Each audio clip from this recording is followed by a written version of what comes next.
Well, let's go ahead and get right into it here. It is the news that just created headlines everywhere and has the internet abuzz. We are talking about Jimmy Kimmel, and we have to go to That Bark Place, who has all the information for us. If you're not subscribed to That Bark Place, what are you doing? Go ahead and do that right now.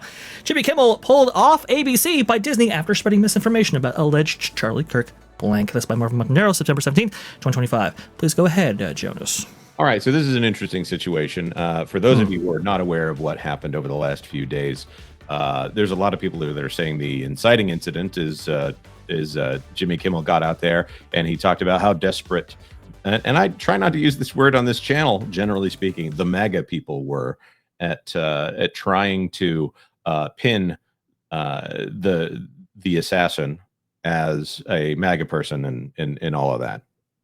Despicable comments, generally speaking. Okay, neither here nor there. Brendan Carr of the FCC, chair of the FCC, went on a podcast and said that well, we can either do this the easy way or the hard way. Because interestingly enough, that was incorrect. His political motives are not yet established is the most generous take you can make right now. Although it seems that the evidence so far points towards radicalization to a particular ideology.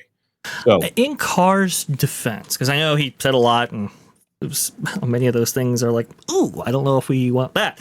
But he did say, frankly, I think it's past time that a lot of these licensed broadcasters themselves push back on Comcast and Disney and say, we are going to preempt. We are not going to run Kimmel anymore until you straighten this out. So he did call for that as well, which was probably a better tact to use. And, well, we have both Nexstar and Sinclair. Let me go ahead and put this up on the screen right now. Well, let's talk about this. And forgive me for taking over here. So please go ahead. So this is the situation that popped up. If you guys aren't aware of how the broadcast situation works in the United States, when you have a general television broadcast license, you have affiliates in local networks. That's why you have local news on your local ABC, Fox, CBS channel. They do the programming of that broadcast network in your neighborhood. There are certain spots that are owned by the network overall. So in this case, ABC would be in charge of certain spots like late night, or when I can't even name an ABC sitcom. Let's go to Must See TV. Whenever NBC would air Must See TV, that was a national thing. They would air at the same time, nationally, prime time. That kind of thing.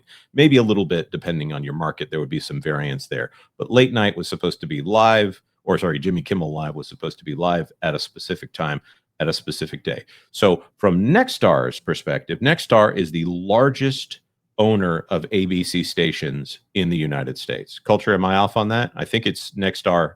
And Nexstar's the biggest. Sinclair is second, I believe. So I think you're 100% on it. Yeah. I think Sinclair's second, and then Tegna, which will enter into this, is third. Which, yeah, exactly. And they have yet to be heard from, or maybe you guys have heard from them. But when I start to look at the largest affiliate owners, those are the people that I'm going to. They'll make the decision if Kimmel ever comes back. Because, guys, he's not fired. Calm down. He's not fired. No. He just doesn't have a job. Right. Suspended indefinitely, I think is the wording. Yeah, but that could be there. Yeah, but that's like, you ever heard of getting a ban from Twitch indefinitely? Right. It's like 24 hours. So the count is about 230 affiliates across the United States, of which Nexstar and what's the other one? Sinclair account for 50 or more. Mm-hmm. And Tegna, which again we'll enter into this later, even though there's been no comment from Tegna, that would bring them up to 60, maybe 65 or so. So that represents already 1/4 of the affiliates in the United States. Both of these affiliate networks, which they own other stations for other broadcasters as well, said that due to outcry from our viewership, we are refusing to put Jimmy Kimmel on the air. On Jimmy Kimmel Live. Now, I don't know what to do with Who Wants to Be a Millionaire, but the story from Nexstar is the customers reached out and said, advertisers. That means advertisers. Right. Correct. Yeah. Now, all I've got to say to add to that real quickly is these are not little tiny places. This is not Podunk, USA. These are like major affiliates. They are paying the big bucks to have these giant superstations. So yeah. Now, the reason why Nexstar is citing audiences as a reason why they're pulling Jimmy Kimmel Live from their programming is because, well, there's a little bit of background going with Nexstar and Tegna, and some people have actually said is that being the reason why they might be getting involved in this way. Jonas, you want to go ahead and walk us through that? Yeah. So Nexstar, and this is the other side of that argument. Nexstar is looking to merge with Tegna, and that would consolidate power there under Nexstar. The question, of course, that's the first thing you would bring up to say, well, is this a freedom of speech issue? Is this a government issue right here? No. They're hoping to get something approved. Therefore, they want to kowtow to the administration. We're going to bring that up. But I think we all know where the other shoe drops on the Jimmy Kimmel issue here on that. And we'll bring that up in just 1 second. So for those of you who have not been following the interesting situation on Twitter right now, Jimmy Kimmel got pulled by ABC proper and Disney proper at this point, because you can't have 1/4 or more of your stations say, we're not going to carry this program that already doesn't. Well, I'll bring it up anyways. Nobody was watching Jimmy Kimmel Live anyway. Right. And I don't have the ratings in front of me, but I believe like Stephen Colbert, for example, was getting like, what, 2.5, and Jimmy Kimmel like, what, 1.7 or something like that? Right, right. So Kimmel was... So Colbert was the top of the space, and generally people consider that as no one watching. Mm-hmm. Kimmel was below that, and here we are. So this is something I'm going to say. Disney has complete financial cover in this instance right here. If someone decided to go to a court of law and say it's a free speech issue, they would say, no, nobody was watching this anyways. So the phrase is best said as that juice is not worth the squeeze. So no one was going to stand up and say, no, Jimmy Kimmel needs the right to go out there and use our broadcast license, use these precious TV minutes that we could be selling advertising against, just so he can say generally unfunny things, and not just going after Trump, but pretty much going after any person in the United States who is not to the left of Marx. Yeah, you got to be a communist, a socialist, or a Marxist. Ring the bell. Yeah, I don't have a bell to ring, but I don't know. There you go. That's the bell I'm going to ring right there. Now, this is where it gets very interesting, because now we're looking at the fallout. People think they have, exclusives and the stories and the sources and everything like that. I want to go ahead and read one source right here, and then I want to go ahead and bring it back to you guys to see whether or not this is credible, I suppose. So Rolling Stone came out immediately and said, in the hours leading up to the decision to pull Jimmy Kimmel, 2 sources familiar with the matter say senior executives at ABC, its owner Disney, and affiliates convened emergency meetings to figure out how to minimize the damage. Multiple executives felt that Kimmel had not actually said anything over the line, 2 sources say, but the threat of the Trump administration retaliation. Okay. I don't believe this at all, because first of all, I don't believe Penske media. They've now become the new tabloid media out there. Just so you know, all of their trade papers have not a lot of value. But when you look at this particular thing, this would have been anything anywhere close to the verbiage that would have been used, and I think they would have identified the number of affiliates, as Jonas already adeptly pointed out, that they can't afford to have 1/4 of the network go dark. Right. And that is, those are only the ones that we have statements for at the moment. No speaking to whether or not individual networks across the United States, affiliates across the United States, would do the same.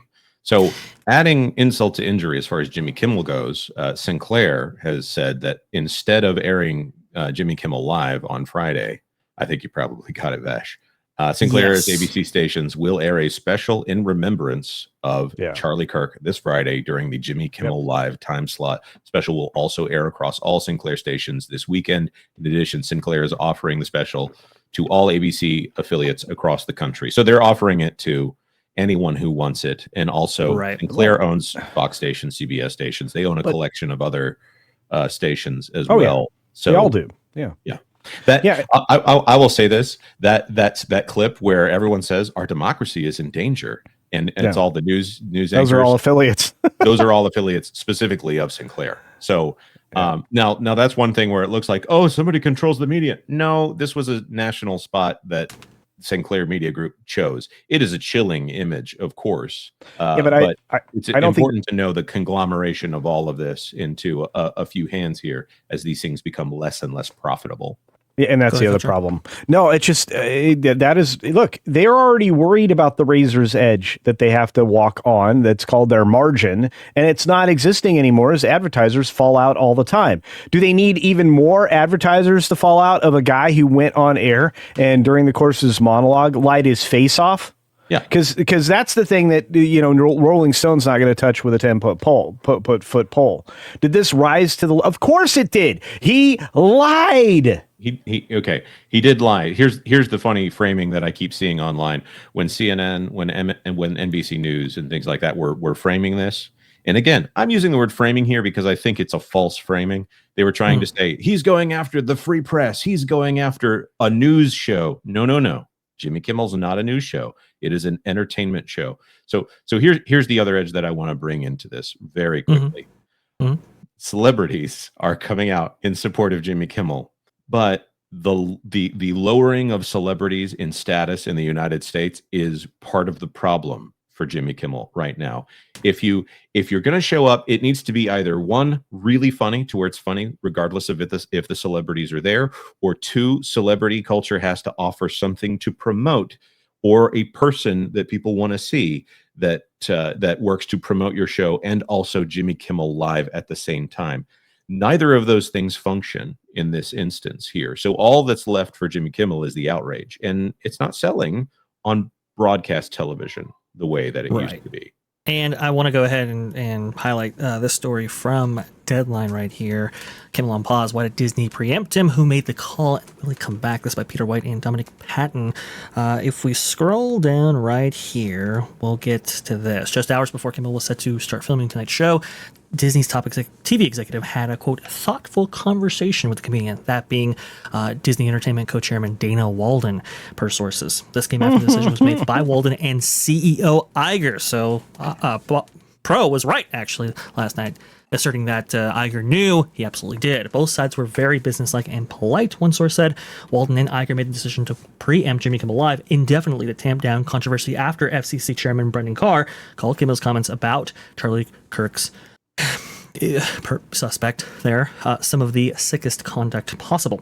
Kimmel made it clear that he was unwilling to apologize for his remarks, according to insiders, and was going to direct the focus on President Trump's most fervent supporters, who have been in uproar since Monday night when Kimmel said the, quote, MAGA gang desperately is trying to characterize this. The quote right there. We hear that he was planning to call out some of these supporters while clarifying his comments. So he was actually going to up the temperature in the room there. It's unclear exactly which comments were considered inflammatory, but sources say the phrase, quote, one of them has been taken out of context. Disney felt that he had doubled down. If he had doubled down, the company would have been forced to make a more drastic decision on Jimmy Kimmel Live, that probably being outright cancellation. Look, you can change the emphasis and put it on the wrong syllable, but it's not going to change the fact that he lied about the makeup of all those of us who supported Kirk and those of us who fall within perhaps a MAGA framework or not. See, this is the big problem is the weasel use of words. This is the lawyering of speech, which oftentimes weakens it. So, and that's all Kimmel was going to do. He was going to double down in that way and piss him off even more. That's dumb. You are a commercial enterprise. Your job is to sell advertisement, which you do very poorly, Mr. Kimmel. So, you are at the bottom, as Jonas already pointed out. We need this guy to go away, and this is one of the ways they can make him go away, if not temporarily, permanently. Anyway, those are my thoughts. Well, and go away, we just mean that we don't want to have to hear about him all the time. Here's one last thing, and then we're gonna wrap this up, I think. Yep. I'm not trying to rationalize this, but a broadcast license isn't nearly as important as it used to be at this point. He can go on to YouTube. They have their own streaming services that they want to tell you are successful right now. They have so many mediums in order to offer up Jimmy Kimmel on any platform that they want. He could put a show on Twitter if he wants to do that. So I'm wondering about the broadcast license issue long term and whether or not they're going to go away in the next 10 to 20 years anyways. Now, that being said, I am not for government officials saying that someone should take someone's right to speak away, but also this was something that was going to happen anyway. So I think they have cover in it. So there was no right. There was no right to be on a platform like Right. this and Absolutely. to submit your message. Now, if the government were to say, hey, we're going to tamp down on maybe these protesters outside, that would be a different story. But look, I think there is some regulation in place for broadcasters, media, entertainment, and so forth. The question is how that's enforced and all of that. Now, I will end it with this. Back from Deadline here. There will be inevitably more to come, particularly when Kimmel makes a statement. But Wednesday wasn't a day that executives at Disney relished. Quote, "It was a heavy day for everybody," one insider said. And a heavy day indeed. Thanks for watching That Park Plays News. For more information, consider checking out www.thatparkplace.com. And don't forget to subscribe, share, like, and send this out on your favorite social media accounts.